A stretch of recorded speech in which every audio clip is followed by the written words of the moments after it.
So welcome back to Heartwood Turning in the Stable Studios. Good afternoon or good evening, wherever you may be.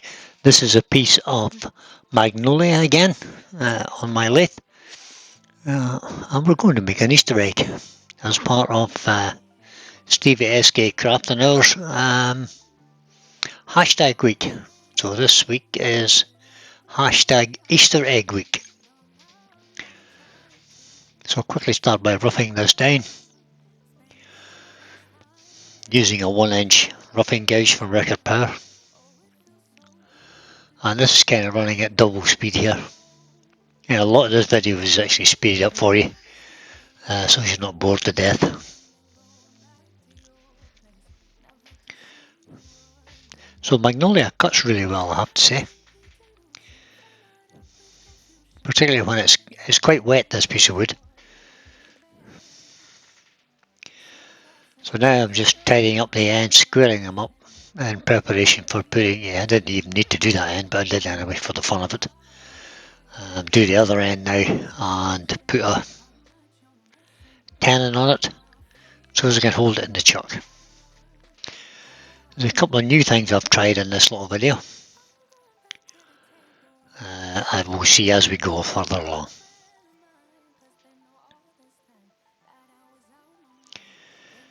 And just there we'll start to bring rough it down into some kind of shape.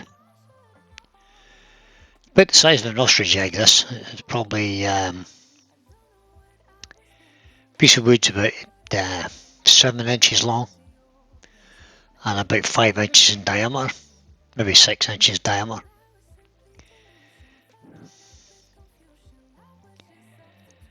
As I say, just roughing it out and getting the basic shape in. And if you wouldn't mind, guys, giving it a like.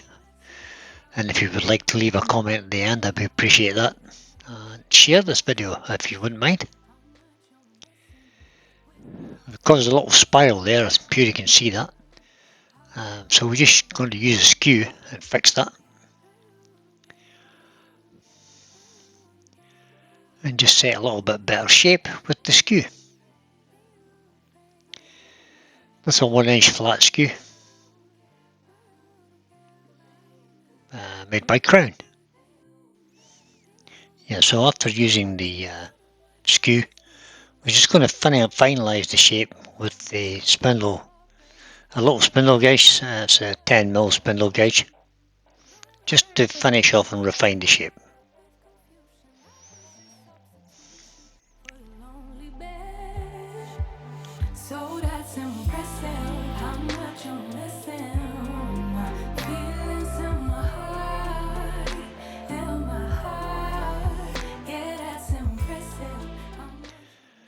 They're starting to come to a nice egg shape now.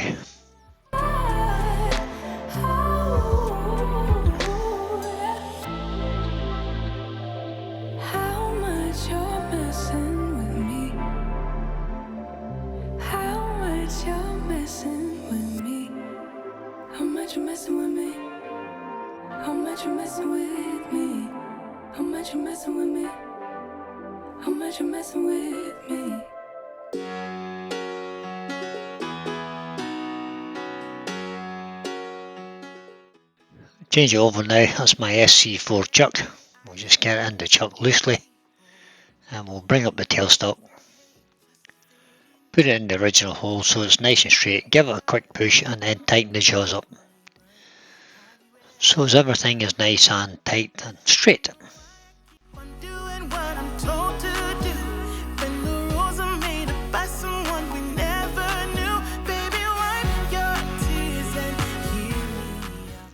I'll just part this end of the egg off now.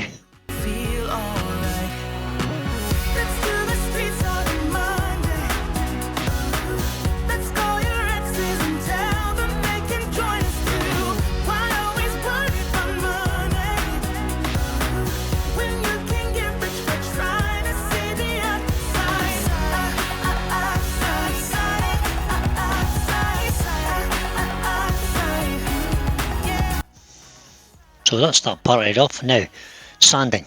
Let's get the sanding done. So we'll quickly skip through the sanding. I've started at 120 grit all the way up to 400.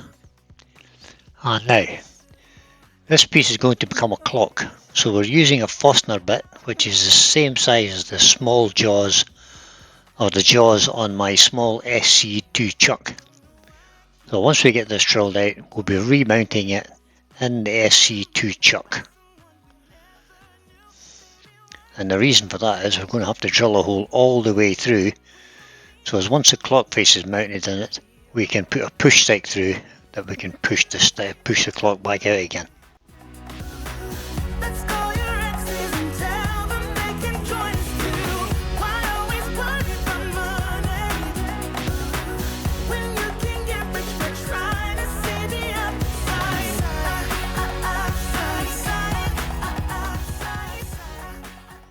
And we'll just expand the jaws in. Now, the issue we have here is that because it's not a flat surface, it's difficult to get it to run true.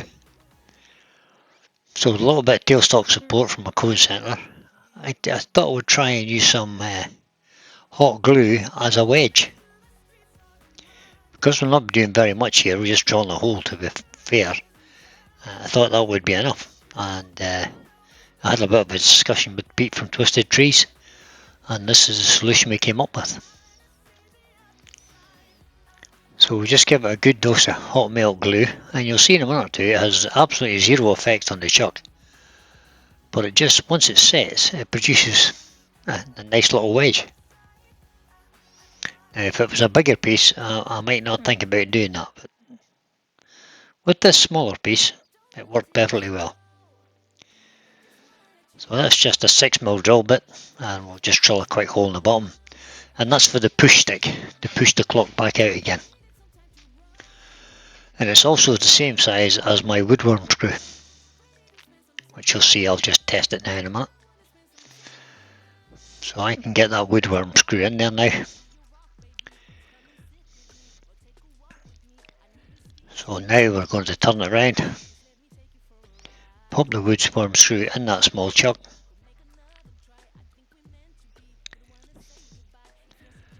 and you'll notice that when I took that off, there's no glue stuck to the chuck at all. It's only stuck to the wood, and it was easy peeled off as well. One word of warning there: if you leave it natural, it does leave a bit of a stain on that kind of, and certainly on Magnolia. There was a bit of a stain mark. So just mount that on the screw chuck, and I just mount it on gently to start with, and I'm going to bring up the tailstock in a minute.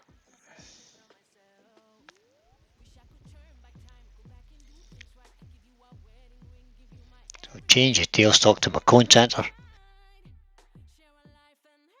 put it back in the original holes in the middle, and then I'm going to tighten up the woodworm screw, and that kind of makes sure it's bang in the middle. Again, I'm going to fill the gaps with hot glue, just between the chuck and the piece.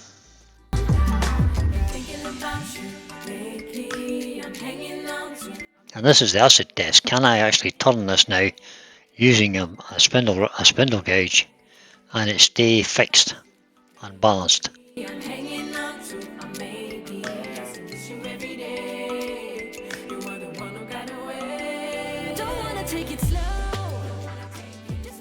can see there it's not the easiest of cuts, because there's quite a bit of air to cut there as well, and the tool bounced about a bit. But the woodworm screw, with the addition of the glue wedge, held it perfectly well.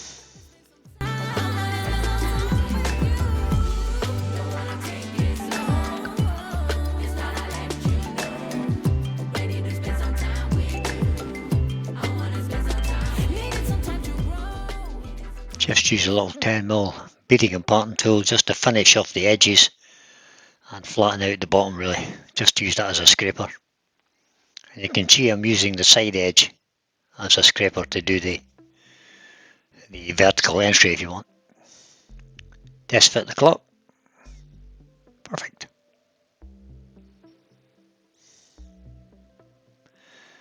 So that was that bit. Let's get that dismounted off the chuck.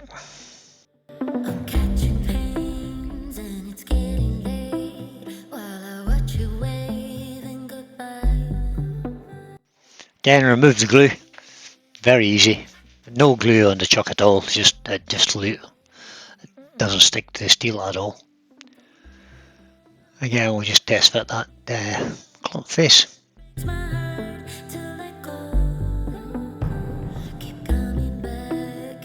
Now, I'm doing some decoration on it here. So I've drawn in some what I call swooshes, and I'm just currently, that's a small carbide tip. It's almost like a spearhead, and I'm just outlining all of the swooshes. So this takes a long time, guys. There's about 2 hours working this bit. So we'll just scoot through to the next.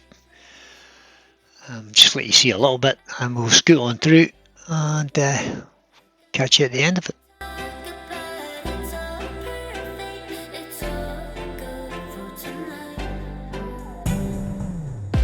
So that was a 2x speed, and there they all are, they're all done. That's the outline done. And now I'm just setting the bottom, getting ready for parting off, but I'm not going to part it off quite yet. I want to do a few more things to this. So basically what I'm doing here is getting in as far as I can, so as I can sand and finish and decorate as much of this as possible, and then just have a tiny little bit at the bottom to finish off.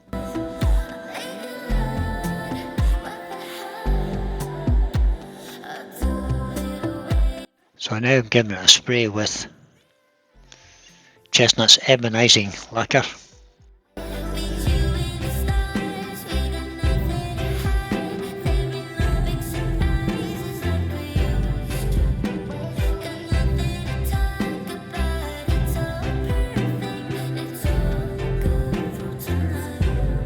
Let that dry, and again I'm using another burr which is just slightly thicker. It's the same style of burr. If you'd seen Steve at SK Crafts video on Friday night, you'd have seen this processing in great detail. So I just rushed through it, because if you want to see it in detail, you could always pop over to Steve and have a look at it.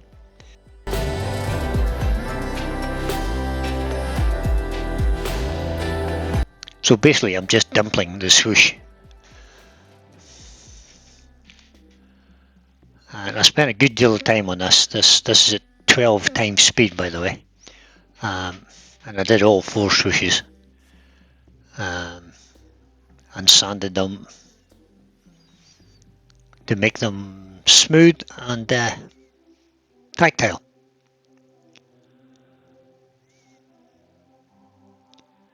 So that's then finished. I just blew out all the sand, any sawdust that was on them, and that's what it looked like.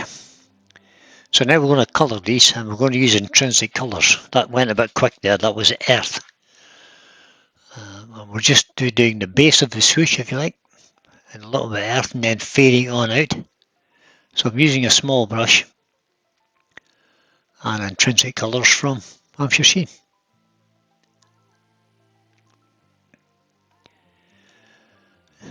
Second colour is ruby. Again, just blending it in as if it's heading towards the point. And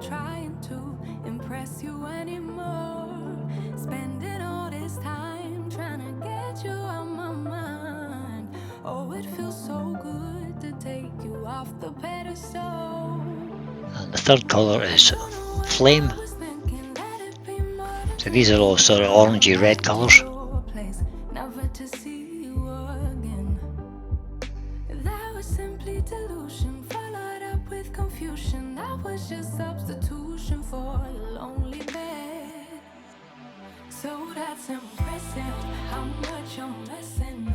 This piece was done over about 4 days. It takes a long time. And the last colour in use is honey, which is the yellowest of the intrinsic colour range.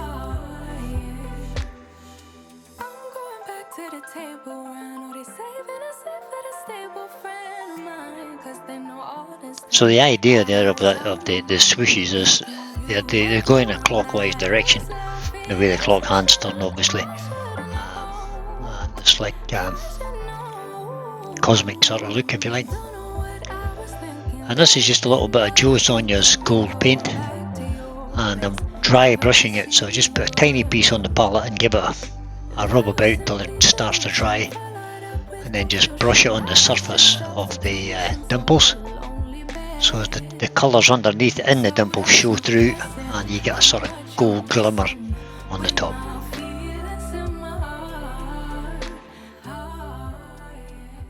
So the next part of the process then is I'm using some iridescent colours from Jo Sonja's, and the base colour here is violet. So we used the violet and we highlighted it with some blue and some red, and then we finished off with just a few little dabs of gold. And I just used a scrunched up paper towel, and it kind of gives it a sort of cosmic-y effect. All of course on the dark black background.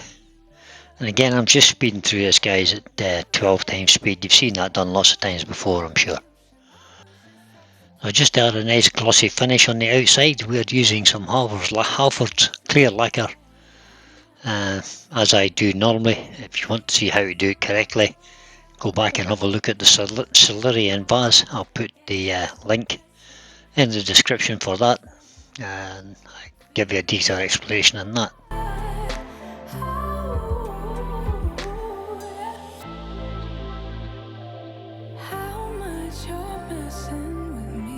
So the next part of the process then was to, I'm going to stand this on a stand.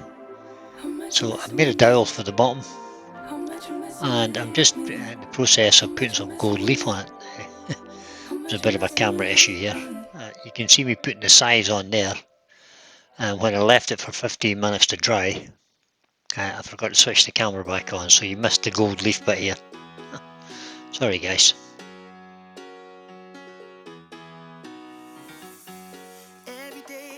It's rice of limb,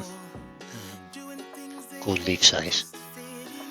So there it is with its, oh, who's this?